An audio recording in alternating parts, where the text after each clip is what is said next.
ak dundam. ndaw soosu tenj ba summi ubbi armoiru boppam ba fekk ca yére yam ca dencoon sol fekk fa takkaay yam ca dencoon takk jàkkaarloog seetu ba xool boppam daal di ree fàtte na ni armoire ba moo ca dencoon yére ya bu ko fa dencul woon du ko ca fekk. moom it fàtte na ni bese ngi ñëw daañu ko fotong tàbbal ci armeel te lu mu fa dencul woon du ko fa fekk kon armuwaal armeel.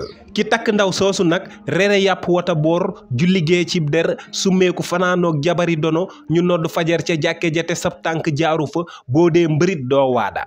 kon nag àdduna dadib ne ku ci tàbbi tëju di nga ubbi ñu gis la mbaa ñu ubbi yër la. jamono nag mooy dëkk gu yàgg loo ko gisal ba di ko wax xamal na la lu ko ëpp mbaa mu déggal la ko. Sëriñ Maxtaar Sekk Mbooro nag daan na wax naan nit ku ne bu ñu nee la demal indi say bañ jërul ngay sol saw dàll di ko wëri demal ci ñi nga daan defal lu baax ci la say bañ di nekk ndax ñoo la compter kon ñoo lay contre coup d'état ki xam sa temps. te loo yefal ba mu suur ci jamono ji mën nga koo rendi yàpp mbaa nga war ko